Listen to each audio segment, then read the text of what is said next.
Bismillahirrahmanirrahim. Assalamualaikum warahmatullahi wabarakatuh. Semoga kita semua selalu dalam lindungan dan rahmat Allah Subhanahu wa Ta'ala. Amin amin ya rabbal alamin. Pada kesempatan yang baik ini, kami ingin menyampaikan materi tugas pembelajaran mata kuliah ekonomi pengantar 1 dengan dosen pengampu Bapak Agung Tri Putranto STMM dalam tugas perkuliahan.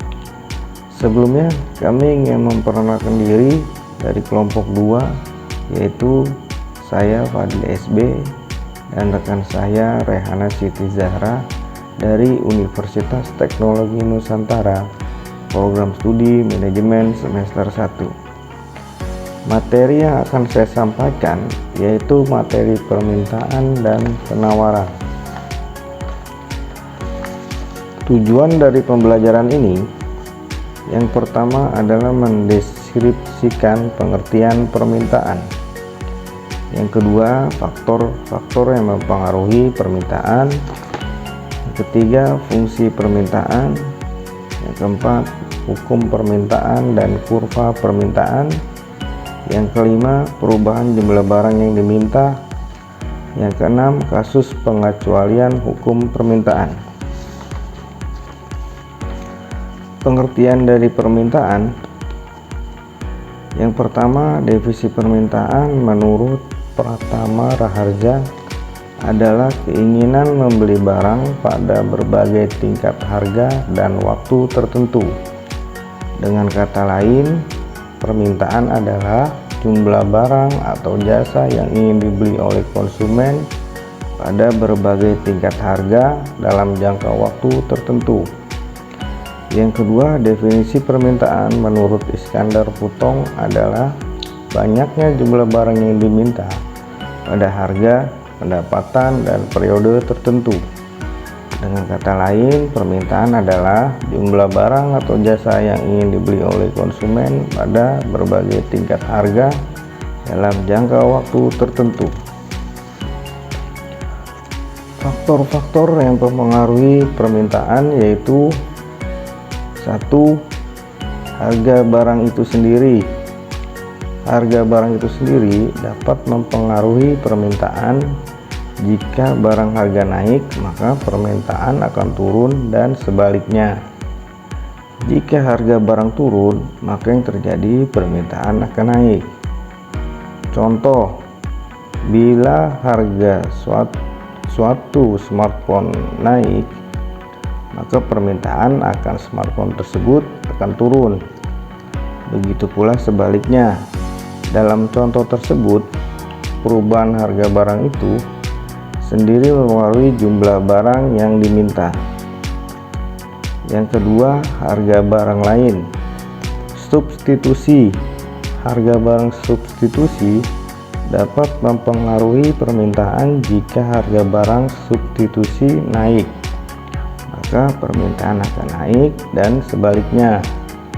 Contoh, jika dengan bensin naik, maka permintaan akan gas LPG akan naik karena gas LPG dapat menjadi substitusi untuk bensin dalam beberapa penggunaan. Komplementer. Harga barang komplementer dapat mempengaruhi permintaan. Jika harga barang komplementer naik, maka permintaan akan turun dan sebaliknya. Dengan contoh, bila harga motor naik, maka permintaan akan ban motor akan turun karena motor dan memotor adalah barang komplementer. Yang ketiga, pendapatan masyarakat. Pendapatan masyarakat atau konsumen dapat mempengaruhi permintaan. Jika pendapatan konsumen naik, maka permintaan akan naik dan sebaliknya. Contoh, jika pendapatan masyarakat turun, maka permintaan barang kebutuhan pokok seperti sembako tidak akan berubah banyak, tetapi permintaan akan barang non-pokok seperti hiburan atau barang mewah akan menurun. Yang keempat, distribusi pendapatan. distribusi pendapatan yang tidak dapat merata mempengaruhi permintaan. Jika pendapatan rata-rata masyarakat rendah, maka permintaan akan barang dan jasa tertentu akan menurun. Begitu pula sebaliknya. Kita dapat mengambil contoh jika distribusi pendapatan di suatu negara merata, maka permintaan akan barang kebutuhan pokok seperti makanan dan pakaian akan meningkat di masyarakat berpenghasilan rendah. Yang kelima, selera masyarakat atau konsumen. Selera masyarakat atau konsumen dapat mempengaruhi permintaan. Jika konsumen memiliki selera yang kuat terhadap suatu barang, maka permintaan akan naik. Sebagai contoh, jika tren masyarakat mengkonsumsi makanan organik, maka permintaan akan produk makanan organik akan meningkat. Yang keenam, jumlah penduduk. Jumlah penduduk dapat mempengaruhi permintaan. Jika penduduk meningkat, maka permintaan akan naik. Begitu pula sebaliknya. Sebagai contoh, bila jumlah penduduk suatu kota meningkat, maka permintaan akan rumah, makanan, dan fasilitas lainnya akan meningkat. Yang ketujuh, ramalan masa depan. Perubahan gaya hidup yang diharapkan di masa depan dapat mempengaruhi permintaan. Misalnya, jika konsumen berharap untuk memiliki gaya hidup yang lebih sehat, maka permintaan akan produk kesehatan akan meningkat. Dengan demikian, ramalan masa depan mempengaruhi permintaan karena dapat mempengaruhi harapan harga, harapan pendapatan, ketidakpastian ekonomi, dan perubahan gaya hidup. Yang kedelapan, promosi produsen. Iklan dan promosi dari produsen dapat mempengaruhi permintaan. Jika iklan dan promosi efektif, maka permintaan akan menaik.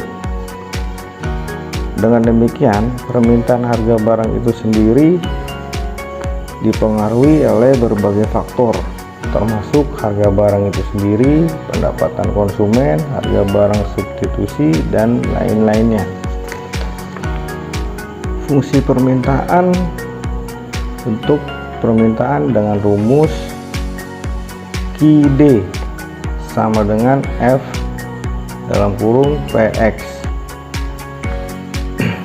dengan keterangan QD adalah jumlah barang yang diminta, P harga barang, F adalah fungsi permintaan yang menunjukkan bahwa jumlah barang yang diminta QD dipengaruhi oleh harga barang itu sendiri, PX.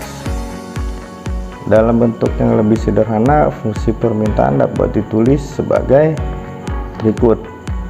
QD sama dengan A dikurang BP, di mana QD adalah jumlah barang yang diminta, A adalah konstanta jumlah permintaan maksimum, B adalah koefisien harga, elastisitas harga, P adalah harga barang.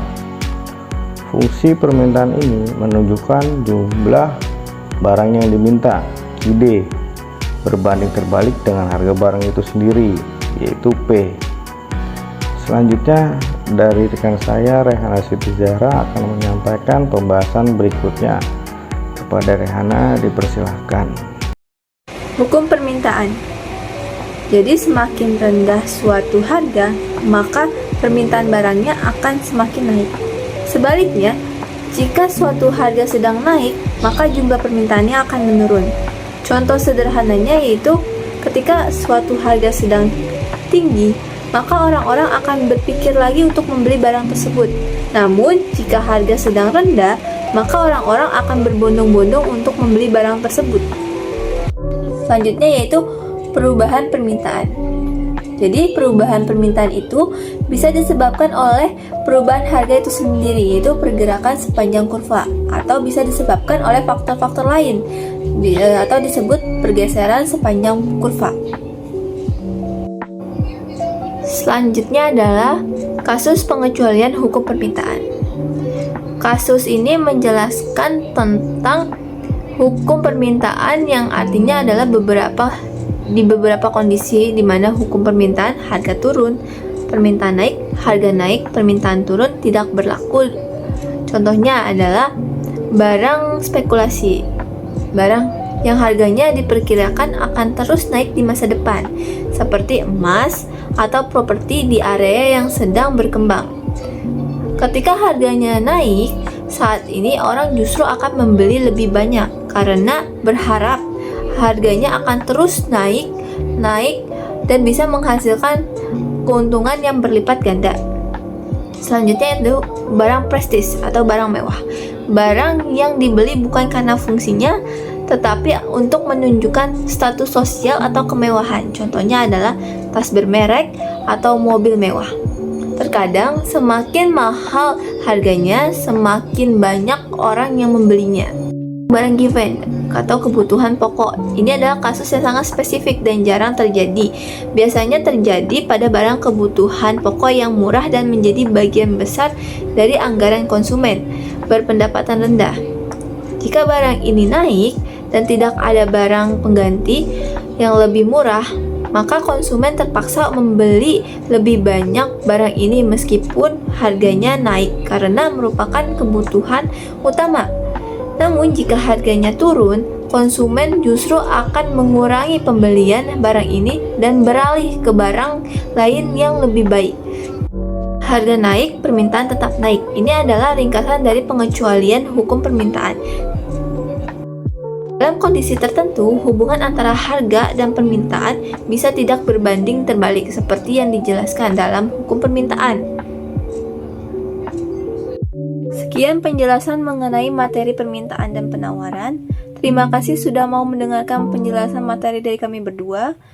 Kurang lebihnya mohon maaf. Terima kasih. Wassalamualaikum warahmatullahi wabarakatuh.